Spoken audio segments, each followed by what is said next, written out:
these days. Good morning and welcome to another edition of Badass Marketing. I'm once again joined by the ever so lovely Angela Duns. Angela, how are you? I'm doing great this morning. I'm feeling very optimistic, Mike. How about yourself? Well, I'm a little perplexed. Um, Do because tell. Do how tell. is it that we are wrapping up the year, Oh right? my God. Oh, Christmas is a week away, and I have no idea how we got here. It is just completely crazy that it is, blur. It's a blur. it's a blur. It's been great. I know I was just writing about Thanksgiving and it felt like it was just Halloween and Thanksgiving and now it's Christmas and oh my God, I spent all last week going to holiday parties, got absolutely nothing done, but had lots of, FaceTime with people and folks like that. So that was all fun and good. And this week I will try to figure out how to make up for it, but it's a light calendar because we're going into the holidays and no one's doing anything. But yeah, it's the end of December. Like, wow, how is that even possible? When I was a kid, my mother told me that time would accelerate, and I told her she was a liar, and she's not. Yeah, no, it's crazy. So I'm guessing this is our last episode for 2023. Yes. We've done 3,000 of them this year, apparently. So it just feels like 3,000. It feels like a lot of them. But we've been pretty good. We've been consistent. We've been, pushing them out weekly. So, we're there. We're doing it. We're doing our thing. So being that it's the end of 2023, I think it's a good time to sort of look back at 2023 and what we've seen in the marketing space. And then we'll make some predictions about 2024 that you folks can write down and come back to us in a year and tell us how wrong we got it, which is cool. So that's the plan for today. So let's start with 2023. And obviously you can't look at 2023 without saying AI. It's the biggest topic. I mean, and AI It's is everywhere. it's everywhere. And I think we went into 2023 where I think Chat GPT had just launched. Because I know it just passed its anniversary. So, it was still all relatively new. Um, I mean, AI was a thing that, those data people were dealing with, and we really weren't doing a whole lot with it. We had talked about it and we knew that it was sort of on the horizon, but we weren't dealing with it on a daily basis. And I can tell you that closing out 2023, we are using AI tools, generative AI, Chat GPT, Bard, all those kinds of things on a daily basis. And can't imagine not having them. Like, I'm not sure that I can write a sentence anymore without AI. Well, and I'm really getting into the visuals too, Dolly, and some of the other ones that it's Oh, for the love of God, 2024, for the love of God, Dolly, learn how to out to spell. spell. Learn how to spell. If you could ask Santa for something or your wish list for 2024, I could tell you my number one thing for 2024 is that Dolly learns how to spell. Spell in English. I don't even care what language, just learn how to spell because I love, we use the graphics, we love the graphics, but God knows it can't spell. And I understand that graphics and spelling seem to be a different thing, but it's really bad. So if anyone's listening, and I know no one is, but if anyone is listening out there, somebody for the love of God, teach Dolly how to spell. Yes, yes. Uh, Well, so and the yeah. applications are endless. I mean, seriously, I was Instagram is one of my favorite death scrolling sites. Hmm. And it served up this thing where you can take a picture of yourself and you can turn yourself into Mrs. Santa Claus, or you can do that with your cats if you want to. It's like AI is And I'm sure that you have. not yet. I haven't gone there yet. You will. But you Don't can fight it. use You're going to go there, so it's inevitable. might be my Christmas card this year. You never know. Exactly. But AI applications are everywhere. I mean, LinkedIn alone, if you include Recruiter Lite and Sales Navigator, there are 22 AI applications available on LinkedIn itself. Yeah, so I mean, looking back and looking at, so some of them are great, and some of them like, why? Why did we need, it's kind of like, do They're you seriously, underdeveloped. but do you seriously need an AI tool to just write a one line LinkedIn, message or something like that? It, it, Yeah. I mean, because Twitter's introduced Grok, I guess, is what it's called, and it's the same thing where it's gonna, AI will generate tweets. And it's like, really, why do we need this other than everyone needs to get on the AI bandwagon? So here are the things that I think are hugely important.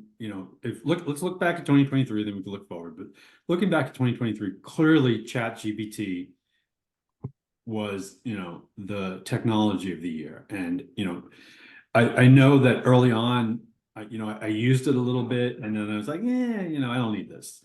And then I went about a day without it, and I was like, oh my God, I need it. So, I quickly, realized that this is a very important tool and this is something we're going to use. And we use it all the time. And it's gotten better and better. Initially, it would write some stuff and I'd be like, ooh, who the hell wrote this? That's worse than I write. And now it writes better than I do. So, it's definitely evolved. There is a million plugins and tools and stuff like that that can help you with prompts and all that. So it's really, moved along, and, the advances are incredible. Um, and at the same time, my Instagram feed is just bombarded, and I guess maybe it's what I look at, but it's just bombarded with, get rich quick slash prompts and, all kinds of tools to make me a better Chat GPT person. And, for, just pennies a For a day, fee. I too can be a Chat GPT billionaire, right, for a fee. So, the marketing doesn't follow very far behind the technology. So of course people are jumping on this, and it is what it is. But Chat GPT, I think, is definitely, the star of 2023. And I think that, it's definitely changed the way we work. And I think, we've always sort of approached AI as, an enhancement to what we already do. It helps us be better. And I continue to believe that, and continue to, utilize tools to make us better, and make the work that we do better. We're good, AI is good, but the combination is great, right? So it just brings us to another level. So I think that's really great. Moving on from there, just recently, and I'm going to say this, probably in the last, 30 or so days, Bard has sort of finally kicked in a little bit. And it's now powered by Gemini. And I can tell you, it's a definitely a interesting product. I think it's going to be a very important product. I don't think it's Chat GPT level yet, but I think that it potentially will be, and or can exceed Chat GPT, because it's backed by Google and all the, it's been trained on all the data that I'm sure Google has. So, I think that rounding out 2023, Bard, has launched, and it's a viable product. I wouldn't say it's a great product yet, but it's a viable product. And unfortunately for me, like, it's definitely not a replacement, and yet it has some definite advantages over ChatGPT. So now we get to use both. So we looked at, we asked Bard questions to get information, and then we sort of use it in ChatGPT to format it and to make it, a little more content friendly, right? So we're using both tools right now in combination, and that's a pretty nice combination, pretty powerful. The latest release of ChatGPT 4 includes Dolly, and we are using that. And we've talked about Dolly. We're using it for our feature images. We're using it all over the place. Still can't spell. It just can't. But it's really, it's a nice tool. Tried to use some of the others, like Leonardo and stuff like that, and they're just complex. And the challenge is, we haven't devoted the time to figure those out and to, like, I think that they have the opportunity to produce some really killer graphics, but there's a learning curve to them. And, we're busy, so we're going with the low-hanging fruit, which I think is Dolly at this point. Some of the others are, I think, going to be very powerful. And I think as they become easier to use, you will see them emerge in the marketplace where, these creating images through AI is the way to go. And the natural extension of that will be video, right? And creating video content. I've played with a couple of video stuff, and it's not there yet. And it has some level of, technical aspects to it that make it still more challenging, right? It's not sort of the simple Chat GPT type of prompts that we can use to get some really killer feedback, or output. So, my expectation, and we'll talk about 2024 in a bit, but, I would definitely put video on the radar for 2024 and the advances of video. So we've seen graphics. We think the next level will be video. We've seen Chat GPT. Bard is, I think, now a player. I don't think it's there yet, but I think it's definitely a player. And the thing that most of that raises is, what does that mean for those of us in either content development or SEO? Are we out of a job? What do you think? Are we out of a job? Not by a long shot. There are still so many concerns with AI, especially if you're in the legal field or financial or something like that, because not all of the things that you get out of Chat GPT are accurate. And so there still Sure. needs to be a human being. And the other aspect of that also is, boy, we're starting to get really savvy about what is written by a real human being and what's written by AI. And some people are very careless and they're not interjecting their own voice and their own brand and their own flavor, whatever that might be. And if it's generic content has never been a good idea and it weakens people's brands. So there does need to be a great deal of care taken with how we use AI. And as you mentioned, that's not actually anything new, right? Because, over the years, we've produced content, whether it be, we used to allow guest posts. And that was the problem with guest posts, was they were generic in nature. They weren't tied to our brand. The folks that were producing it weren't very good. Either English wasn't their first language, or they just didn't have the writing skills. So it was never quality content. So we stopped. We relied on guest posts for a lot based on, more is more, right? And it drove a tremendous amount of traffic, but it didn't drive targeted traffic. It just drove traffic. Once we stopped, our overall traffic declined, but our conversions haven't changed. So, just having traffic for the sake of traffic wasn't, it was just a lot of work. And believe me, it was a lot of work to manage all that. And, so, quality is always going to be a crucial aspect of anything we produce, whether it be produced by a human or by AI. It still has to be quality and for it to matter. Right, right. Well, and recently I started using another tool. It's called Claude. I don't know if you've heard of it, but I'll take Yeah. 3 or 4 different articles about something that's going on LinkedIn and toss them into Claude to read it and then summarize all of them, and I can say in 100 words or 500 words, or, pick out the stats or whatever it is. And synthesizing information is a really great tool also, because then I can take that and write something that is more original, but I'm hitting the salient points. But I think the real problem that we're faced now is, because we have these tools and because we're able to create more and more content, we're creating more and more noise. So the ability to break through, the ability to, actually get our messaging out there. So a combination of just a flood of content that's out there, and the way that the algorithms work, right?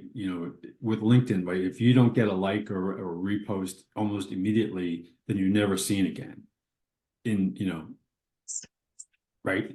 So, the biggest challenge is while we're producing better content, I think in general, so is everybody else. And we, The bar it's is up. just that, there is no shortage. There's just a ton of, content that's being pushed out there. And at the same time, the algorithms and search are changing to prevent that, right? Because, what Google wants to do is theoretically is to, connect you with the right answer.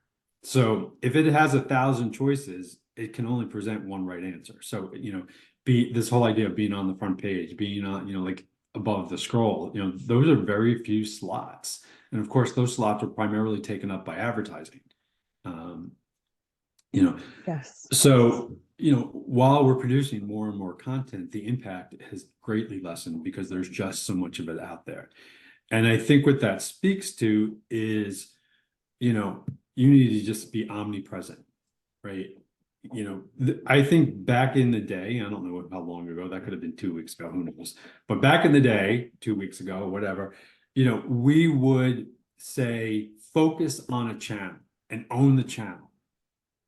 And I don't believe that's the case anymore. I don't think that you can own a channel and rely on that, because the way the algorithms and everything work, that's very difficult to own a channel. And not all your audience is going to necessarily be on that channel. Right. Right. And yes, it makes your website more important. It makes the in real life portion of what you do more important. Um, and I don't want to downplay the in real life. All the networking that you did last week, it's going to pay off for you. It's just you don't see the ROI on that immediately. Yeah, I mean, and I can say that that is actually a shift that we are consciously making and are consciously working with our clients, is because online is so busy and so crowded. I We're going see. back to hyper local. We're going back to in person, as a means to communicate, because it's just, you know, There's the no whole, substitute. there's no substitute. And it's like, most of our clients and, their customers are local, and their customers, they're doing business locally. And the way to get in front of local is to get in front of local, to just physically get in front of local.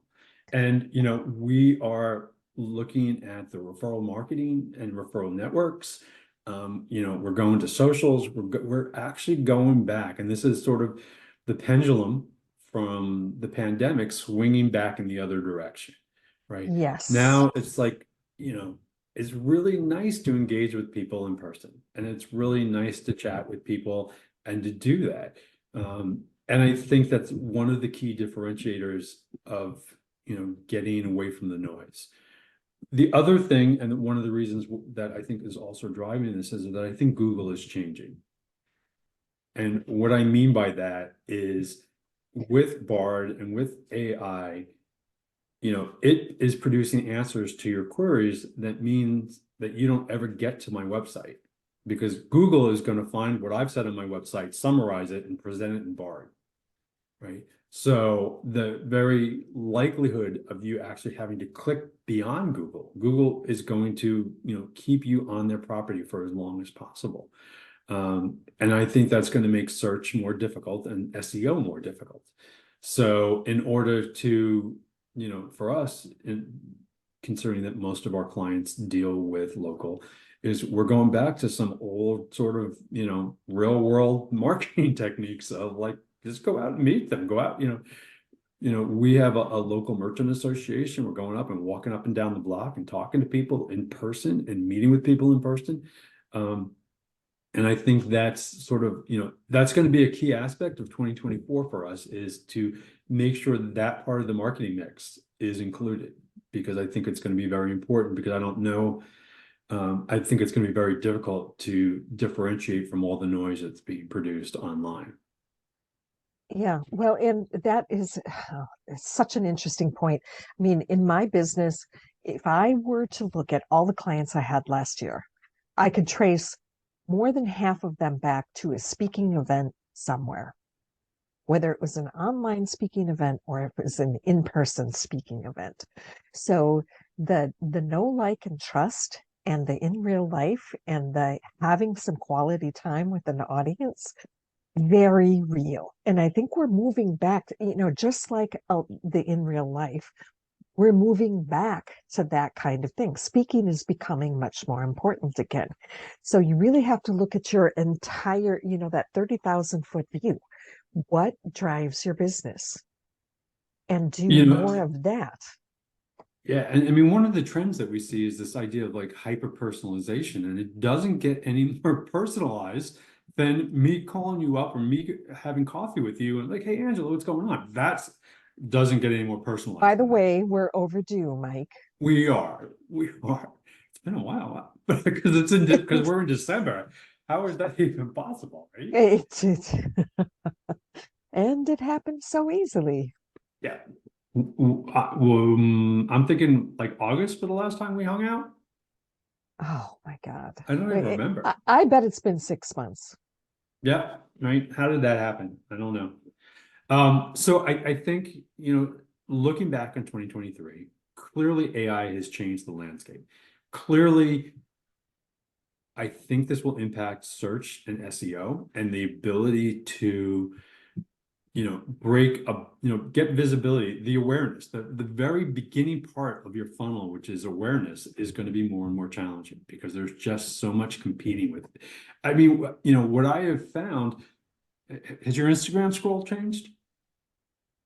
Um, I don't use Instagram for business, so it's I really mean, I used it, and what I can say is, 6 months ago, I was looking at pictures.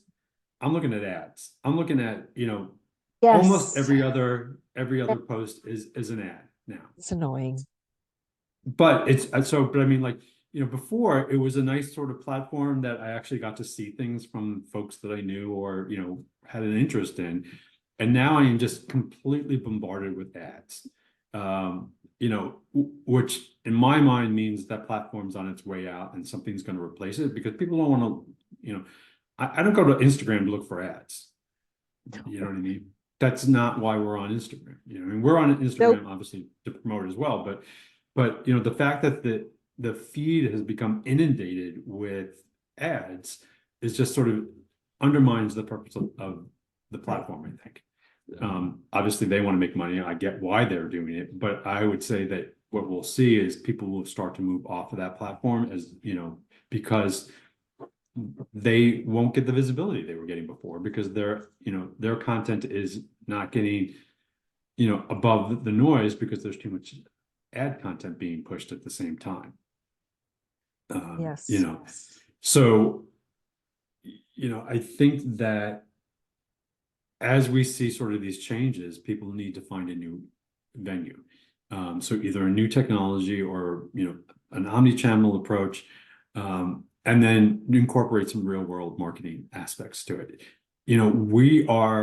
What's interesting is we're looking at billboards and we're talking, with our clients about billboards.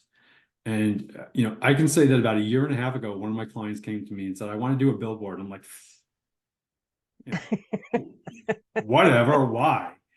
Um, and now, here we are a year later, and I'm asking my clients, like, hey, what about a billboard?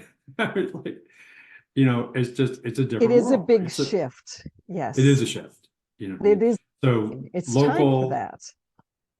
yeah, because I think, again, I think it's the pendulum swinging, right? That we need to be more creative on how we create awareness because it is very noisy out there in the world Yes. of marketing and whatnot, and that we need other ways to do that.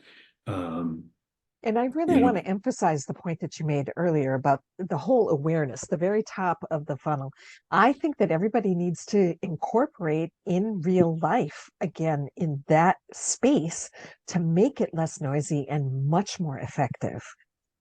Whether it's speaking or networking or whatever it is that you're doing, get yourself out there and meet real people.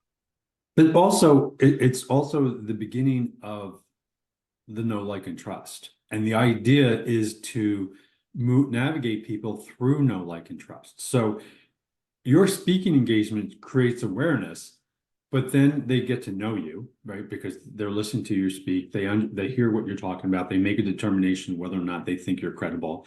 And based on all of that, they, through that process, will begin to navigate through know, like, and trust. If they really resonate, or if what you're talking about really resonates with them, then they're going to, and then move on. So that's a tremendous opportunity to move people through the funnel, just from the very speaking engagement itself, right? They start out coming into the engagement with awareness, and if you've done a good job, they leave at trust. You've covered all three, and that you can't do with a piece of digital content. Like it's very difficult to do that.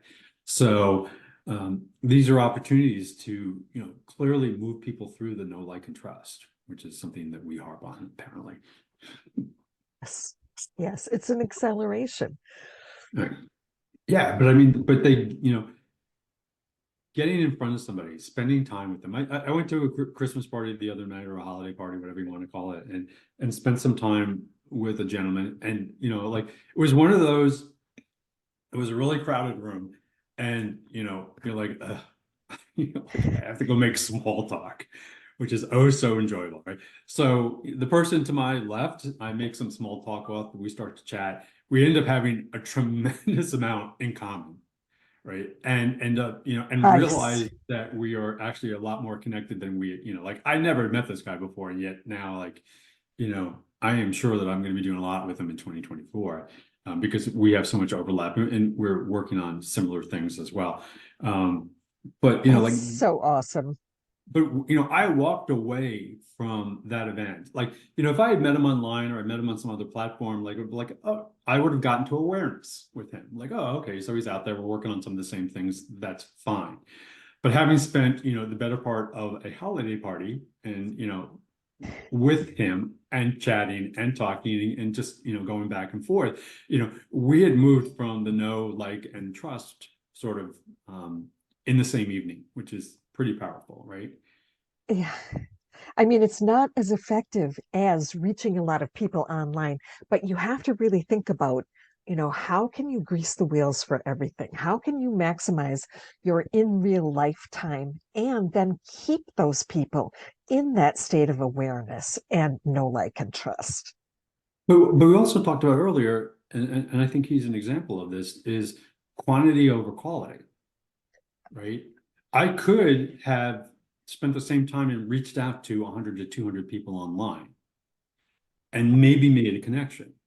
Where in this case, I reached out to one person and made a connection. So at the end of the day, I care about the conversion, right? I understand a numbers game of feeding the top of the funnel and all that kind of stuff, but like, this was a quality connection versus a quantity connection. I could, there was a room full of 100 people. I could have tried to chat them all up. Some of them already knew, but I focused on somebody that we had things in common, business wise and whatnot, and therefore, went for the conversion there versus maybe trying to, create more awareness in other places. So for this particular case, I went through for conversion versus just awareness. Excellent. I mean, there's no substitute for that. It is so effective to do things that way. A little bit of targeted in real life outreach with a real human being over coffee, at a party, over lunch, however you want to do it. That's where business happens. And I think also, and we can talk about this in 2024, but we can talk about those networking opportunities and how to maximize them, right? Because so I spent an evening, and we had a very nice time. But if I do nothing beyond that, Right. and I see him at Yes. next year's holiday party, that conversion will be for naught, right? Right. So, the very next day I reach out and, connect with them on LinkedIn. So, we're connected on LinkedIn. We, said, oh, we'll reconnect or grab a drink in January. I have a very busy calendar, January 24, because apparently I'm going drinking with everybody in January 2024, yourself included, of course. but but to make sure that there's follow-up and that there's, taking the next step, because those connections have a relatively short shelf life, Yes. Yes, right? they Like do. we left and we're like, oh, let's stay in touch. And if we don't, we won't. So Right. there needs to be a concerted effort to follow up on that. There needs to be a concerted effort to move forward. Otherwise, I'll see him again in a year and like, oh, we should get together. Yeah. And I have a lot of people who fall into that category of like, oh, I should have followed up. All right.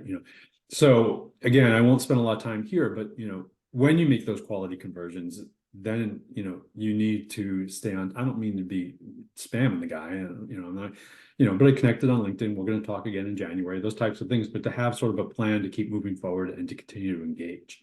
So Right.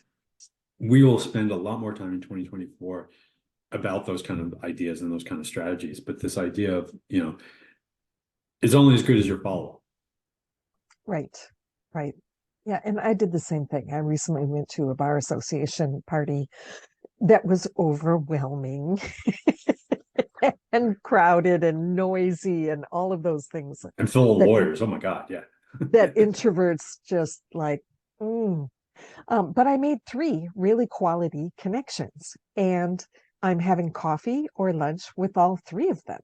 Right. Two of them this week, and then It's one of about them following up, in right? Making January. sure you do the next step. Absolutely. And I'm actually excited about it. And that's really, I find it quite interesting to hear myself say that. But I'm looking forward to the one-on-one connection rather than being in those loud, noisy rooms. So just to summarize, 2023, AI, Chat GPT, Bard, visuals through Dolly and other platforms. So, we're creating lots of new content, lots of, just volume. And this is great. It creates awareness, but it also creates a lot of noise. So at the same time, we're going back to some old school marketing, such as in-person referrals, social events, those types of things. And really intentionally, including those in our marketing mix as we move forward.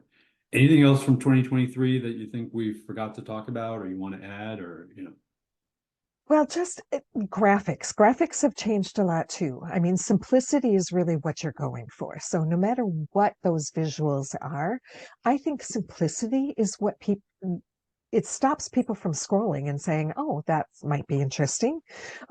Because things have gotten very loud and busy and noisy. And especially as we're creating our own through AI, just really keep in mind that simplicity and really getting the point across with the visual is much more important than having some loud, vibrant, overly busy graphic of some kind. And that's a challenge, right? Because, while these generative AI tools can produce a lot of graphics, like we've said, they have limitations, right? They can't spell. I've said that more than a million times. They can't spell, and we have limited control in their output. There's a couple where, I've spent just way too much time trying to get a graphic, and I just can't get there. Or, where it just isn't conveying what I want, and I'm reprompting and doing stuff, and it's like, no. So the downside of generative AI is you get what you get, and you can try to reprompt and try to, target it or direct it. But sometimes at the end of the day, it's, you just either need to go with a human, God forbid, uh, because, if you're looking for something very specific, it may not get you there, and you have to default back.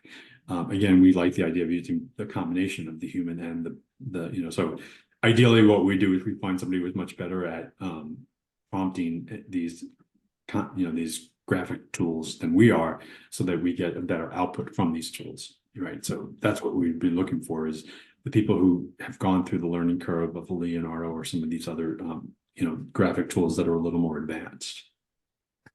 Yes. I So can say the great thing about graphics is, so they still can't spell, but not all of my pictures have 900 fingers. So they've gotten better. Because when I was first using it, like everything I would produce, like the hands were always really, really screwy. Like, I don't know why it does that, but it would have, like you'd look at a picture and you're like, something's off. And then you're like, 1, 2, 3, 4. Oh yeah, it's got 7 fingers. Yeah. It's been interesting. The learning curve has been, I would have to say the learning curve is faster on Chat GPT than it is with some of the graphic tools. Yeah, I think there's, I think, kudos to the folks that are working on it. A lot of it's very intuitive. So, that makes it easier. And then I think that there is just a lot of either plugins or prompt guides that can help you get to a better place, right? So, I mean, very little of the prompts are not something that, we didn't find somewhere else. We're like, oh, that's a good prompt. We'll save that. We'll use that. And it produces a better, piece of content or something. So again, any other thoughts of parting shots at 2023 before we move on to 2024? No, I So think we we've just covered it. wrapped up 2023 with a nice little bow, and we're ready to move forward. Love my bows. Yeah, yeah. So what are your thoughts about what are we going to see in 2024? I really think it's a combination of what we saw in 2023. We're all going to have to really look at what our business model is, what's converting, what's working, what's getting those higher quality, larger ticket contracts, and then using a combination of both our AI tools and learning how to use the AI tools a little bit more effectively, whether it's plugins or a learning curve or whatever it is, to use AI to make what we do more effective, more targeted, more focused, and then getting back out there in real life and picking the right opportunities, the right networking events, the right speaking opportunities to reach the market that makes the most sense for us. I really think it's a combo of the AI, mastering AI and mastering in real life again. And I think also in addition to that, what we'll see is these AI tools will continue to get better and better. So they will give us more.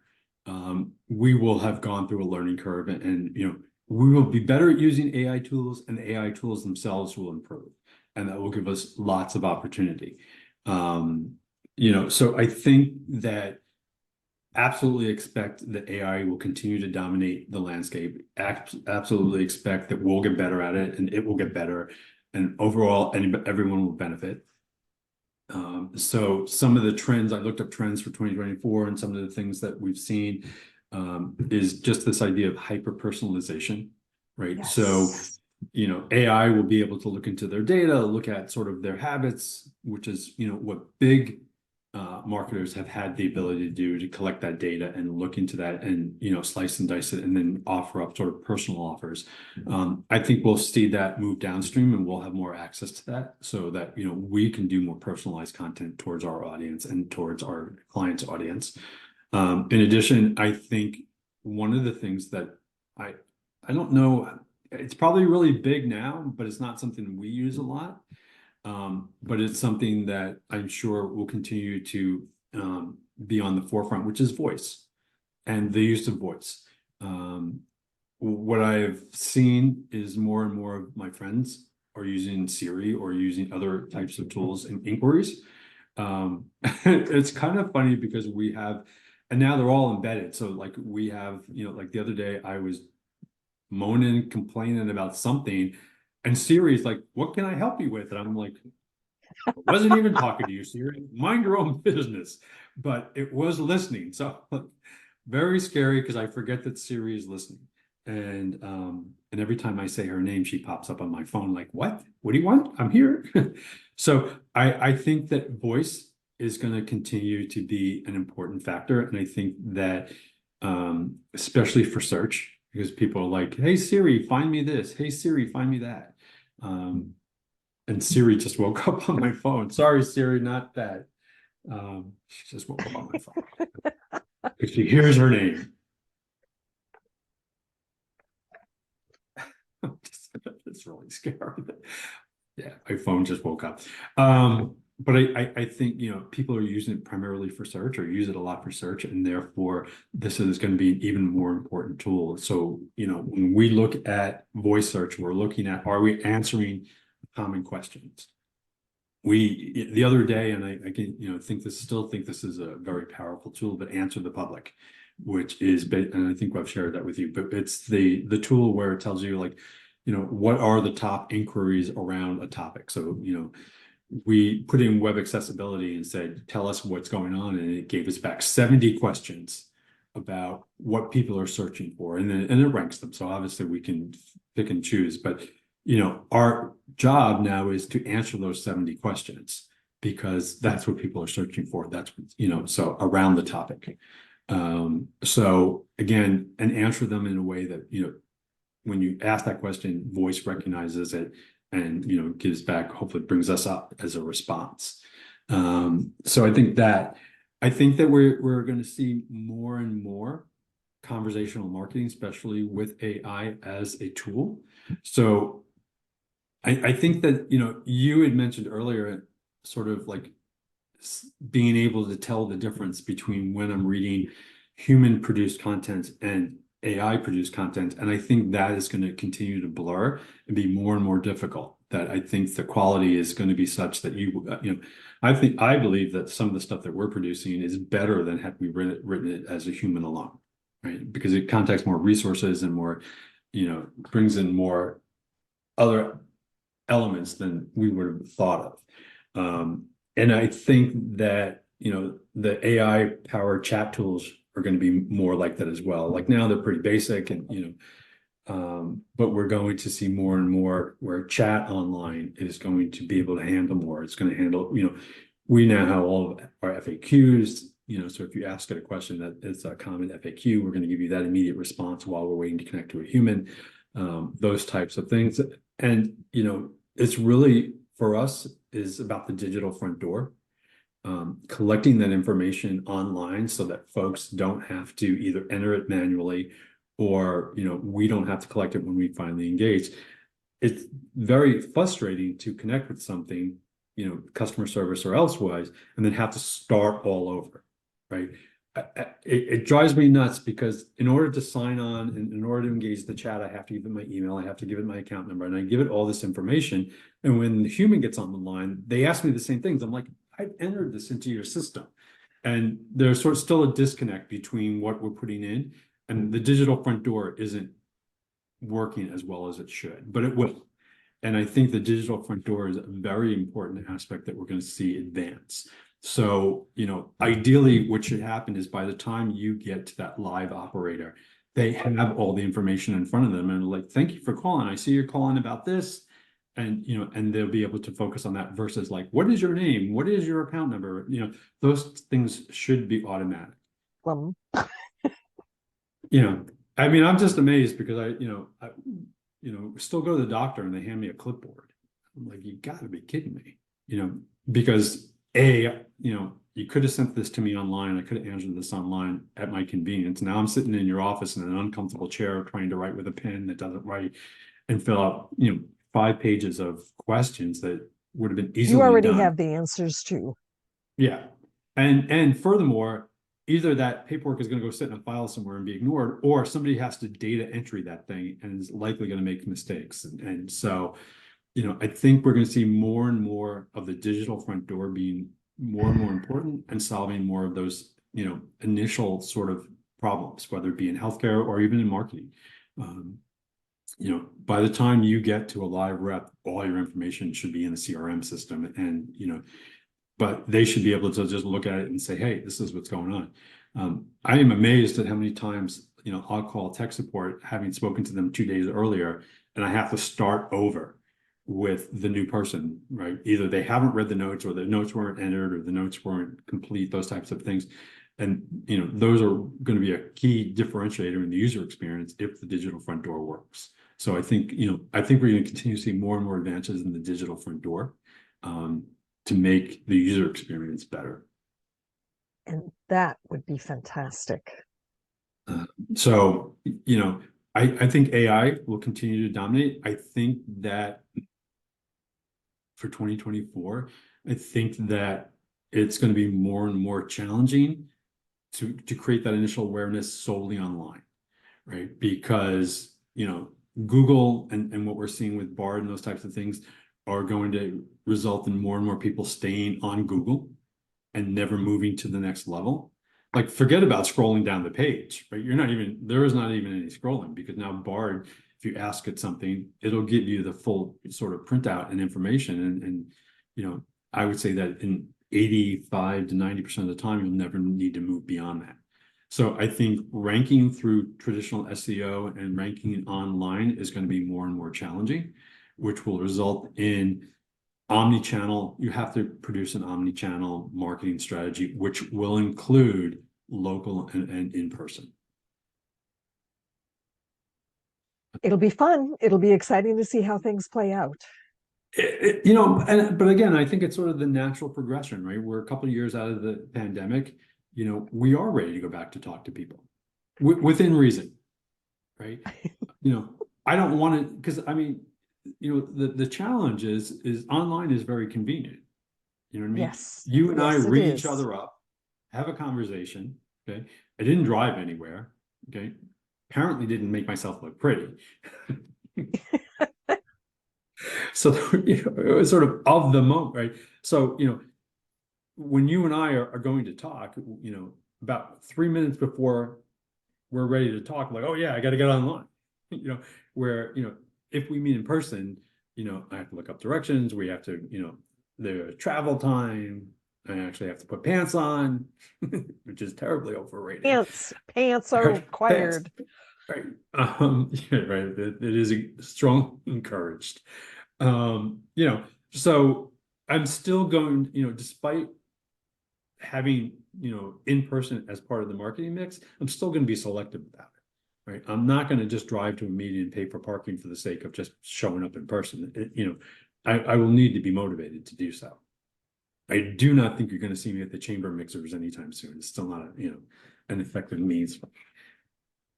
So I think that we'll use in-person and personalized meetings selectively. We will use them. We'll use them more than we're using now, but we'll still be selective about that. I'm not in a big hurry to drive over the bridge, and I think that applies to most places that have bridges. Yes. So what are your thoughts about 2024? I think we're going to see more of the same. We're going to see a refinement of AI for sure. And I think people are really anxious and eager to go back to in real life. But I think the bottom line of all of that is 2023 was rough for a lot of us. And we really want our time to be valuable. And so we're going to think about how to make it more effective. Whatever tools or in real life things that we're going to include, we're going to try to make our time have more impact and be more important. So, instead of just, oh, hey, let's have lunch, thinking about why am I having lunch with this person? Is this going to be an effective use of my time? Or, could it be an email or a phone call?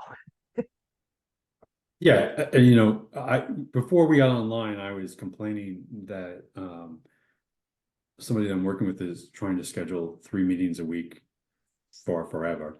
And my pushback was like, yeah, I don't need 3 meetings a week to do what we need to do. And I'm not sure that's the best use of my time. So I think that this in-person will be selective and it needs to have value. So I am excited about 2024. We're going to wrap up on that note. We think there's lots of opportunities. We'd love to hear what you think about what you think is going to happen in 2024. So leave us a note below and we will see you on the other side. Happy New Year. Enjoy whatever you celebrate. Celebrate Happy it well, holidays. and we'll see you next year. Bye, everybody.